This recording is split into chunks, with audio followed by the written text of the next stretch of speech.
We've been talking about the permission to spend problem recently in a couple of our videos. The idea here is if you've been a diligent saver leading up to retirement, you've hypertrophied or overdeveloped your savings muscle, and a lot of times it will be difficult to give yourself permission to spend in retirement. And the problem there is that you could waste many of the years of your retirement youth, those years where you are most physically capable and most healthy and most able to enjoy the wealth you've accumulated leading into retirement. And if you don't have permission to spend, you'll end up regretting it potentially later in life. Now, one of the critical components that can help give you permission to spend and solve this problem is your cash reserve strategy. A cash reserve strategy in retirement is a way for you to have cash buckets. And we're not talking about the cash bucket investment strategy here. We're talking about cash reserve that allows you to have frictionless access to certain amounts of cash so that you don't need to ask for permission or try to come up with your own set of rules to allow yourself permission to spend the money that you've done such a good job of saving up to retirement. There's a fork here, which is, whether you're managing your money on your own or you're using a professional manager, in either scenario, you don't want to have friction in the form of requiring permission in order to access your money. The cash reserve system is a great way to absolve that or resolve that. And so in this video, we're going to be going through cash reserve system and how we at Peak Financial Planning recommend thinking about managing your cash reserve system. And I'm going to show some graphics on the screen here to help you think about this. But initially, we want to think of your money tree, so to speak, the web of your different accounts as a series of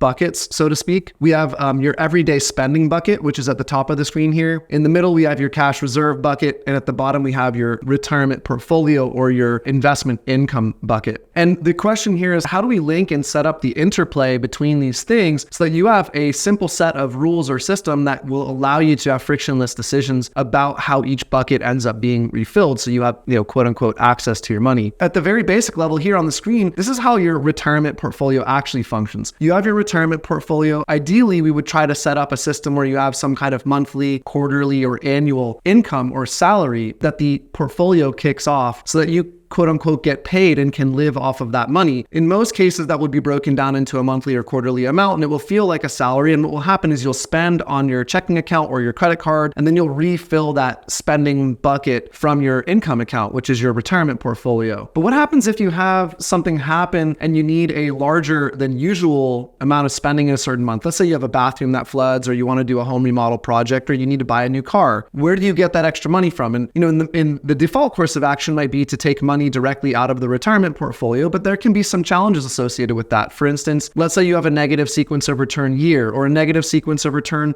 month or quarter. You may not want to take a distribution from that account when the portfolio value is down, and you might end up in a position where you don't allow yourself permission to spend that money on a thing you need, like fixing a flooded bathroom or a brand new car if you need to buy a new car because your other one dies. And you don't want to be in a position where you don't give yourself that permission because the portfolio is down. And that's where the cash reserve can come into play. If you have a month like what's on the screen here, where you have a monthly income of, let's say $3,000 a month, but what you need to spend that month is $10,000. So you have a $7,000 delta. You pull that from your cash reserve. The idea being you would give yourself a cash reserve in the form of either a high yield savings account or a money market fund, somewhere that is accessible and completely liquid and has no volatility or risk that the value of that account will change due to market conditions. And you have a substantial enough amount of money in there that it can meet some basic spending rules you might have. Now, there's some financial planning gold standards, such as having 3 months of expenses in a cash bucket or a cash account if you're married and have 2 sources of income. Maybe it's 6 months of monthly expenses if you're married and have 2 sources of income. In retirement, you'll have to come up with your own appropriate cash reserve dollar amount. But the idea is it should be enough money that it can meet some,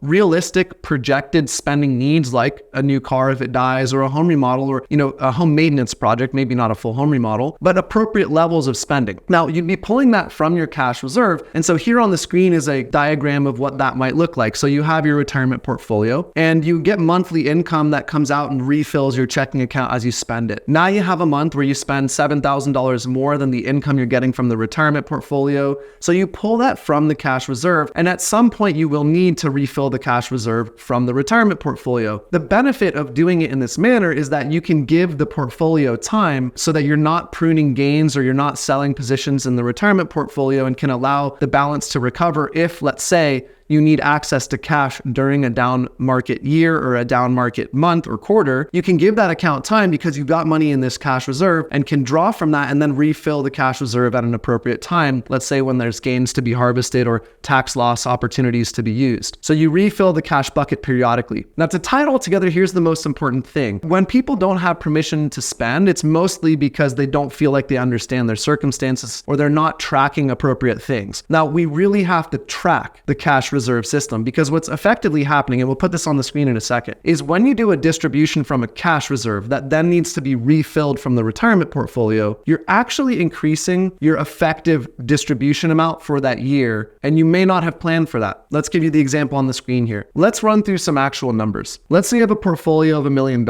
and you have a monthly income being kicked off of that portfolio of $3,000, leading to an annual income of $36,000. That results in a 3.6% distribution rate. Now, let's say in a certain month, you actually have to pull $10,000 from the cash reserve on top of your normal $3,000 distribution. Now you spend $13,000 in that month because you needed a new car and that's what you needed to spend. So you pull it out of the cash reserve. Now you have to actually track your effective or real distribution rate because you pulled money from the cash reserve, which needs to be refilled by the portfolio at some point. And if you refill it from the portfolio in that current year, your actual distribution rate, instead of being 3.6%, is 4.6%. Now that is not a problem, and that should not keep you from spending. It's simply the fact that if you don't track it, you may end up in the future point where you actually have not tracked the correct distribution rate year over year and are planning future years' annual distributions with incorrect information. So the idea here is you close the loop on this cash reserve system by having a way of tracking your annual effective distribution rate and your annual effective distribution amount. And yes, distributions from a cash reserve are distributions because